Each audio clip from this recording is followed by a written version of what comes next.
ଉପସ୍ଥାପନା କରିଛନ୍ତି ଶାନ୍ତନୁ କୁମାର ରଥ।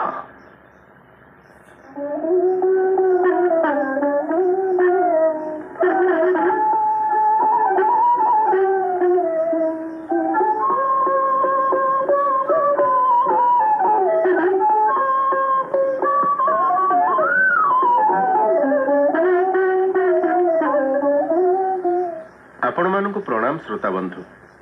संसारर सर्वश्रेष्ठ प्राणी भाव तैयारी होइथिबा मनुष्य मानकु खराब बोली कहिबाकु मन जाए नाही एवं व्यवहारगत कारणरू साधारण भावे मनुष्य गुड़ाक मंद हो गले बोली जेतेबेले केही केही कहती ताकू मध्य ग्रहण करी हुए नाही।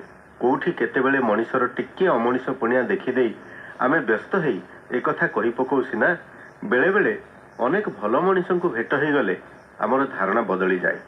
गोटे उदाहरण नियंतु। ये एक अंगे निभा कथा। 2010 मसीहार शेष दिन नुआ वर्ष आसीबो बोली सहरर लोके खूब खुशी मनैबा योजन थांती। से बाबद परस्पर मध्य कथबार्ता मध्य आरंभ हो जाई थाए। भुवनेश्वर रु कटक बस यात्रा समयर कथा ये। बस रे उठू उठू प्रथम 2 जणिया सीट रे झरका कड़कू लगी जड़े यात्री बसी थांती। पाखकू लगी आमे बसिलु। भुवनेश्वर सीमा छाड़िला बेलू बस खूब भिड़ हो गलानी। यात्री केते ठिया हेलेनी। एही समय रे चढ़िले जड़े स्त्री लोक बयस 50 रु 60 भितर हब आम पाखरे ठिया हेले। से हाथ में धरिथिबा गोटे जरी बैग उपरे आमर दृष्टि पड़िला। ता उपरे लिखा हिची सीटी स्कैन। भितरु गोटे एक्सरे फोटोर किछि अंश भी देखा जाउची। ए जरी बैग को देखि आमे तांको मुह को चाहिलु। मुह सुखिला। सेथिरे असुस्थतार चिन्ह। जानिबारे असुविधा हैला नहीं जे से असुस्थ। कौन से निदान केन्द्र रे परीक्षा करिथिबार प्रमाण तांको हातरे। से सेमती ठिया होई थांती। पचारिबार किछि कारण नथिला।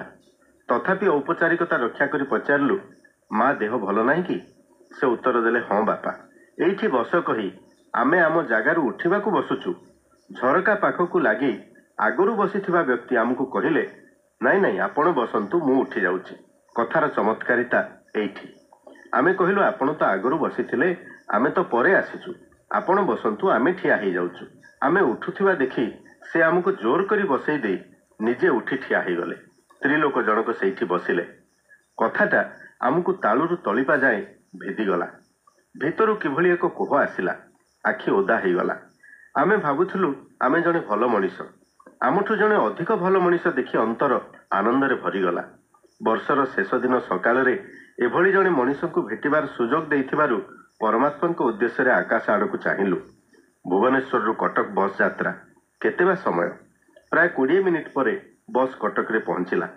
ओल्है गला बेले से भद्र व्यक्ति को कहिलु आपण आमठु पुण्यतक छड़े नहीं गले। से कहले ये एक साधारण कथा। ये तो कर्तव्य एथिरे पुण्य कौन? श्रोता बंधु कथाटा मोटामोटी एतिकी। एमतिरे देखिले ये एक साधारण घटना किंतु या भितरे मनीष भितरे थिबा महत्व पणियाटी जेभली फुटी बाहरिची ताहा होची एहार महत्व। चारिआडे एबे मनीषर अवक्षय गुड़ाक दिशुची। बस भितरे किए कौन हाथ में धरिची ताकू किए काहींकी बा अनैब। अनैले मध्य ताकू नहीं काहींकी भाबिब। जदि बा सीटी स्कैन लेखा थिबा जरीटिए देखिब ताकू एते गुरुत्व बा दब काहींकी? तेणु सबु सुस्थ लोक बसिथिबा बेले असुस्थ रोगीटिए सेमती ठिया होइथिबो।